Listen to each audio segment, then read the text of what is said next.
Hey guys, what's up? Welcome back here to today's edition of Intuitive Angling, and really appreciate you guys checking today's video out and spending some time with me. I got a really good video for y'all today. It's going to be information packed. I'm going to give you all an early spring bass fishing tutorial, detailed seminar here. We're going to cover, really I've got about a dozen of my favorite techniques and lures that I want to talk about that work in the early springtime of the year. May or may not have tried these. Probably you have not tried a lot of these.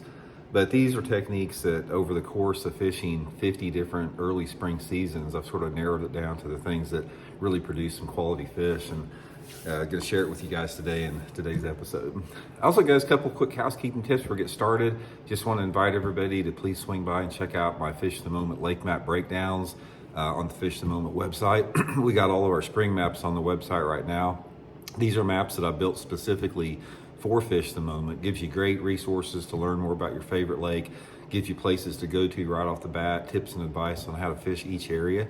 So I'll put that in the link in the description. And also please check out our sale we have right now on my SolarBat RB2 and RB3 series sunglasses, 30% off this month. Link in the description there, so I really appreciate that. Okay, if you guys have been watching the channel, we've been starting to sort of transition into that pre-spawn early spring, fishing phase here. Excuse me, because at the time of filming this video, it's the getting on to be the second week of February, and you're going to start seeing some changes. Daylight hours are getting a little bit longer. We're not getting the bitter cold like we had in January, although it is still cold. But the fish are wanting to make a move. I mean, instinctually and internally, those fish are wanting to move up shallower, to get ready for the spawn, to feed up for the spawn, and just start that whole, cycle that they get into every year. So anyway, today, guys, I've got a bunch of these lures. Instead of getting into the seasonal pattern, I don't really want to get into that in today's episode because we've been covering that, and I know that's sort of like classroom type boring. I want to go over each one of these baits that I'm talking about here, and I want to describe to you the situation it works in, that you can apply it to your own lake during the early spring. So that's what we're going to do in today's video. Okay, the first one is an oldie but goodie. This is one I don't even know if you can find hardly anymore, but it's this Rebel Deep We Are. Guys, this is one, I've been using this thing since the late 1970s. Something about it, when that water temperature hits 50 degrees and you have some off-colored water, let's say you got water visibility that's under 2 feet, this Rebel Deep We Are is a killer, guys. I've caught so many fish on it. Get some type of a crawdad or shad pattern, it doesn't really matter, but there's something about the profile and the wiggle of this thing that in that pre-spawn bass just love it. I don't know what it is, but if you've got some water visibility that's say 1.5 feet of clarity, say 15 inches of visibility, and you got some rocks, try this Rebel We Are or the Deep We Are. You probably, the old Deep We Are, I don't even know if you can get them anymore, but you may have to get it on eBay, but this one here is probably 30 years old. Usually fish it like on 12-pound test fluorocarbon line. And guys, I have caught so many good fish on that in the early spring. It's unbelievable. And also, guys, I'll link every one of these lures in my Tackle Warehouse link in the description of this video if you guys would like to pick them up and try them yourself. Anyway, Rebel Deep We Are, excellent bait.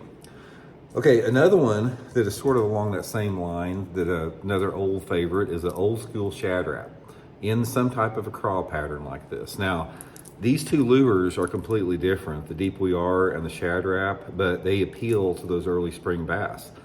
Shad Rap is the same deal. I do better on it in low 50s, the water temperatures around 50 degrees, off-colored water, water visibility of under 3 feet, 1.5 feet to 3 feet is going to be perfect.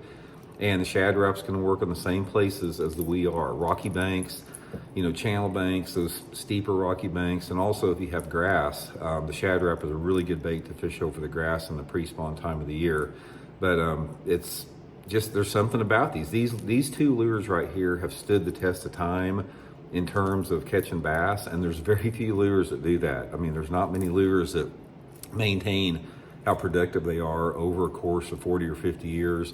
And these are the two that do it right here. So this is a number 7 Shad Rap and the Deep We Are. Okay, the next one is a bait we've been talking about a lot on the channel here lately, spring fishing, but you can't deny it because it is one of the best early spring baits. And another thing with these guys, every one of these early spring baits are designed for when the water temperature is in the 50s. Some of them in different parts of the 50s, like the Shad Wrap and the Deep We Are, that's more for the early 50s. Some of these other baits I'm talking about are gonna be for mid 50s and upper 50s. So the next one we've been talking about a lot is the big Mongo giant spinnerbait. 3/4 ounce spinnerbait or 1 ounce spinnerbait with a big trailer on it. You know, some type of a 4-inch trailer, large blade, either a Colorado or a willow leaf, number 7 or number 8, large profile spinnerbait blade. Now, a big spinnerbait, I've been talking about this a lot the last few weeks. This is my number 1 big bass lure for the early spring. I catch more big ones on a big oversized spinnerbait than any other lure out there. And the blade configuration and the color, it really just depends on, again, the situation. If the water visibility that I'm fishing is over, say, 2.5 foot of visibility, I'm usually using the same setup in a big willow leaf blade, like a number 7, and I've got more of a translucent shad pattern skirt. But if the water visibility is, say, under 2 foot, I'm going to the big Colorado number 7 with more, this is a living rubber skirt here, more of a white chartreuse, something brighter, and correlating trailer, depending upon the water visibility. But guys, this big spinnerbait, when you get water temperatures in the mid 50s and you get those nasty type days out where it's cloudy and the wind's blowing quite a bit, you can catch some big fish on that spinnerbait. And things you want to look for on that big spinnerbait are, again, some type of rock, some type of channel swing, some type of, you know, staging area. Spinnerbait is going to work much better, like I said, if you got some wind. If you got a day that you got like 10 to 20 mile an hour wind out of the south and it's cloudy and the water temperature is 55 degrees, just throw this around, you know, whatever cover your lake has, and you're going to catch some big fish. It doesn't matter if it's grass or rock or whatever. It just catches a lot of big ones with that. And when you're fishing that big spinnerbait, fish it on like 25-pound test, Seaguard Vizex line. I like to use it on a flipping stick, simply because you can cast it better and you can move the bait better. Because when a big fish hits this big spinnerbait, it'll crush this wire down like this a lot of times, and you have a lot of mass and there's a lot of stuff in the way, so you really need that flipping stick to move that bait in the fish's mouth and get the penetration there. Okay, the next one, this is another one for when the water temperature is sort of in the mid to upper 50s, and that's this 8-inch Megabass Magdraft swim bait. Now, not the 6-inch. The 6-inch is the one that most people use. This is the 8-inch model. Now, when you got water temperatures in the upper 50s, like 57 to 60 degrees, something like that, in the spring, guys, you can catch some big fish on this 8-incher. It's like, even though it's a big bait, it'll still catch 1.5 pound and 2 pound fish, but there's something about the big giant size of this thing, because, you know, they feed on big gizzard shad that are very similar to the size in the early spring, but I catch a lot of big ones on this in the early spring. Now, a little bit different. I'm not fishing rocky banks with this thing. I'm fishing more secondary main lake points. In the early spring, you got a lot of bass doing a lot of different stuff. You got some fish shallow, you got some fish suspended, you still have some fish out a little bit deeper on points. So what I look for on the big Magdraft is I get out there again on those windy points where I've got water visibility, you know, I like to have it over 3 foot, you know, 3 foot or more visibility. Again, a cloudy, windy day is going to be a little bit better. Water temperature upper 50s, you get out there on those wind blown points and throw this big Magdraft out there. And if there's some big fish up on the point, they're gonna hammer this thing. It's just really good for big fish. Okay, next one is another crankbait, but it's a flat side. This is the Megabass Sonic side. A flat side crankbait is really good in the early spring if the water is closer to 50 degrees. Flat side crankbaits, you're gonna find that they lose their effectiveness. Not saying you can't catch one on it, but they're not quite as good in the early spring when that water climbs above 55 degrees. So when that water first starts hitting 50 degrees, I'm going to the flat side crankbait. And I'm fishing those areas that I think those fish are gonna move up on, you know, quicker than anything. Normally it's those little bit, not necessarily, the bank doesn't have to be steep, but there needs to be some proximity to deeper water. So you can fish a bluff bank, a chunk rock bank, you could even fish a pea gravel bank with the flat side if it drops off pretty quick. Water visibility, I like on a flat side, stained water, so I like the water visibility 1 to 2 feet. That'll put those fish in the zone where they bite this thing, because this only runs about 3 or 4 foot deep. But when you've got some off-colored water, again, water temperature's cold, some of the first population of big fish that move shallow will fall victim to a flat side crankbait. So there's a lot of different ones out there. There's a lot of different companies Like Berkeley makes a good one, that Fritz side. Here's a homemade one right here that I use, and here's the Megabass Sonic side. So that's some of my favorites there. Okay, the next one you can't do without is full-size jig, guys. This is Blaukat throwback jig. Again, I'll link this in the description of the video too. In the early spring, this is the color you want, guys, brown and orange. Brown and orange is the #1 pre-spawn color for jigs. I pair it up with a green pumpkin trailer or sometimes a brown trailer if the water is a little bit more dirty. With the brown and orange jig, it works in a diversity of different water clarities. Personally, I like to have water visibility, you know, 1.5 to 3 foot is really good for this. You can catch them in a little bit dirty or a little bit cleaner, but you know, perfect water visibility, 2.5 foot, and just fishing it around whatever shallow cover you have. If your lake doesn't have a lot of grass or wood in it, just fish it around, you know, rocky banks and bluffs is real good. You know, whatever the targets that you have as far as, you know, when those fish are up in that 3 to 10 foot zone. Probably my #1 way to catch them on the jig during the early spring is to fish some type of a transition or channel bank. So get on those steeper rocky banks, places that transition like in from a bluff to smaller rock to gravel, and just pitch and flip that jig up there on the bank and work it down into about 10 foot of water. And it's just a really good way to catch big ones.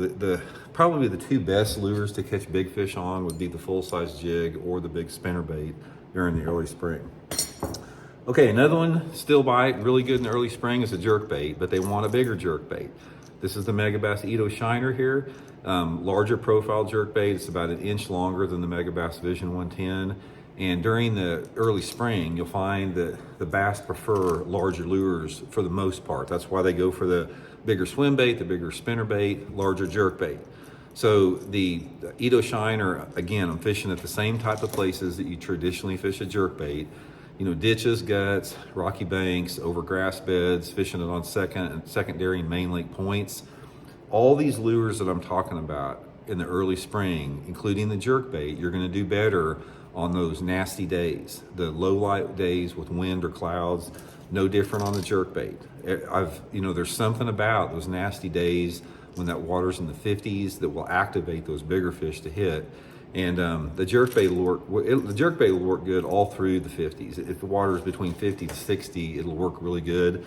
Probably my favorite water temperature to fish the Ito Shiner would be somewhere in the low 50s, you know, 52, 53 degrees. Really good way to fish that there. Okay, another one, back to the crankbaits, guys. The old standby, you can't go without it in early spring, is the old wigglewort. Wigglewort is gonna be outstanding. It's gonna be the same deal as the Shad wrap and the deep we are. Rocky banks, channel banks, paralleling it. Just make sure you're ricocheting this thing off of rocks.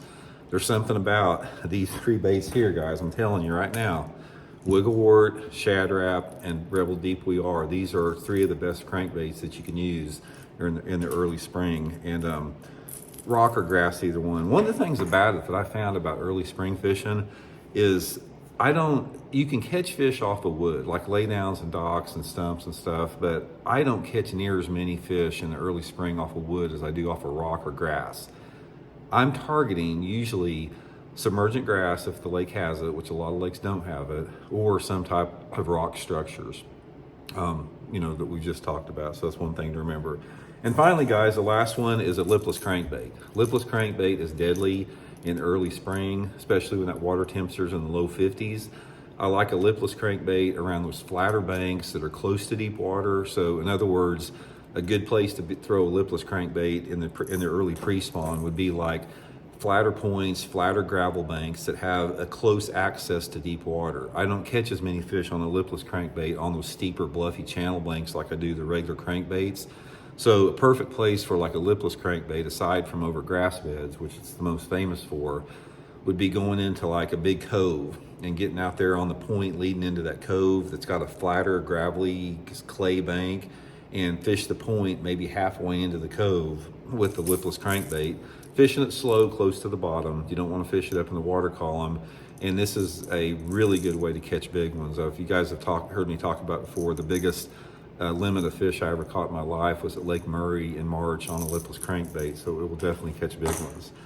But guys, that's my lineup there. That's sort of the lineup that I go, everything that I went through. Those are tried and proven baits for me to catch fish in. if I could give you guys one tip as far as where to look for them at, more than anything else, concentrate on those channel banks, those steeper rocky banks that have water, deep water close to them, and some type of secondary point, even if the point is small. It's like when you're talking about points, they don't have to be this perfectly defined large point. A little secondary point outcropping, like something that sticks out maybe 10 to 15 foot away from the bank, and it could be something as big as your boat, but some type of an irregular point feature on those type of areas that have deeper water next to them. Those are just high percentage magic places for bass in the early pre-spawn. So anyway, guys, that's just a few things that's going to work. Like I said, every one of the lures that I talked about here, they're going to have their moment based upon the water clarity and the structure and the type of day that you have. But overall, if you want to catch some good fish in the early spring, try to get out there when that water temperature's in the low to mid 50s, and get out there on a day that's cloudy and windy with some of these baits I talked about, and that's going to be your best odds to catch good fish. So hope it helps out. We'll talk later.